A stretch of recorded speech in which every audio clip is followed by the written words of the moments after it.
BFM Business, BFM Patrimoine, les réponses aux questions.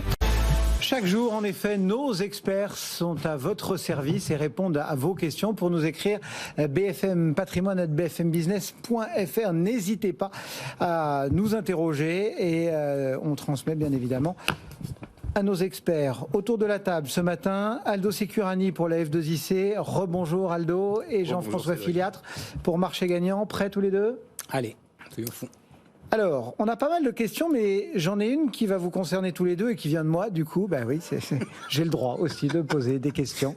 On vient de recevoir un communiqué qui appelle à la nomination à la présidence de l'AMF d'un épargnant, en l'occurrence de Guillaume Prache. Et dans les signataires, je vous ai retrouvé et l'un et l'autre. Alors du coup, je vois bien qu'il m'a envoyé le communiqué. Va falloir me dire un petit peu, c'est quoi cette démarche ? Parce que du coup, ça intéresse peut-être nos auditeurs, qui peuvent soutenir aussi cette démarche. Alors le mandat de Robert Ophèle arrivé à expiration à la fin du mois de juillet. On a reçu une invitation à présenter un candidat et on a estimé cette année que il était important que les épargnants poussent un de leurs représentants et pas des moindres. Alors, je rappelle que l'épargne financière des Français, c'est 6 000 milliards d'euros, dont une partie très significative est supervisée par l'autorité des marchés financiers. Or, dans le monde de la supervision de l'épargne, on ne peut pas dire que les épargnants soient très représentés. Même si mon camarade Jean-François Filiatre et moi-même faisons partie de la commission épargnant de l'AMF.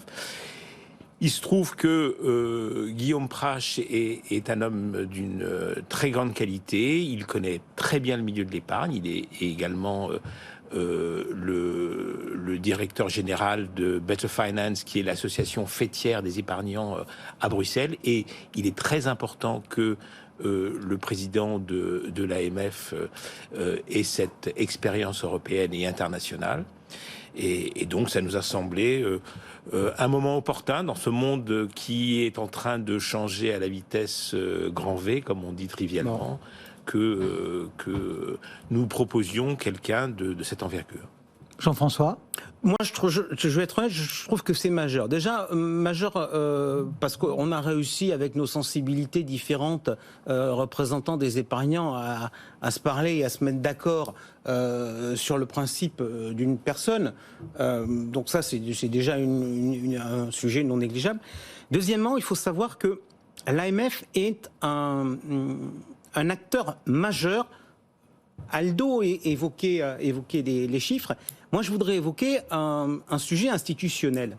Tout à l'heure, j'ai un peu tiré sur la CPR et sur la Banque de France, qui ont des missions prudentielles à la base. La fonction première de l'AMF, c'est de veiller à la protection de l'épargne. Donc la protection de l'épargne est un sujet majeur à l'AMF. Et pour être, là encore, très honnête et très transparent, et avoir travaillé dans des commissions et à la CPR et à l'AMF, il y a à l'AMF une réelle culture de protection des épargnants.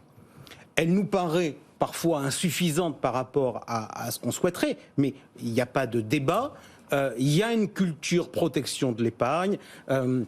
Il y a une direction spécialisée des relations avec les épargnants, etc. Donc il y a une vraie culture là-dessus.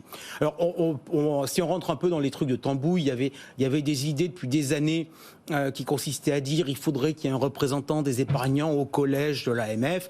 Tout ça, ça impose de changer la loi et tout ça. Donc il nous est apparu qu'il y avait plus efficace que de faire ça. Il y avait un appel à candidature. Bon. Est-ce qu'on avait un candidat qui était un candidat crédible ?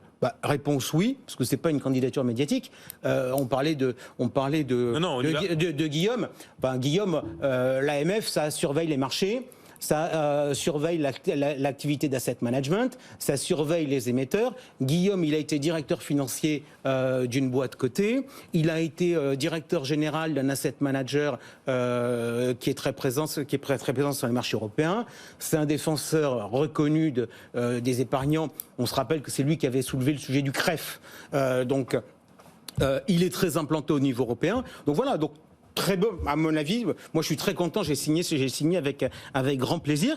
Et je pense qu'il faut que l'ensemble des acteurs qui seront amenés à regarder, puisqu'il y a un jury qui sélectionne, il y a le ministère de l'économie et des finances, il y a le Premier ministre, il y a la présidence de la République, il y a les commissions des finances de l'Assemblée nationale et du Sénat qui vont être amenés à regarder un peu le dossier. Il faut aussi qu'on comprenne que, pour reprendre le propos que j'ai tenu tout à l'heure sur la Cour des comptes, ça suffit que l'on traite les problèmes d'épargne sans intégrer les épargnants dans la réflexion. Non, dans notre esprit, ce n'est pas une candidature témoignage. D'accord.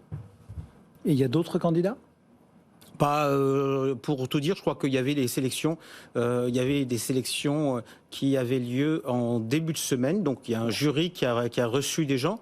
J'ai pas le détail pour cette candidature, mais je crois que la dernière fois qu'il y avait eu un appel à candidature, il y avait eu plus d'une vingtaine de candidats. Bon, écoutez, on suivra tout ça. Allez.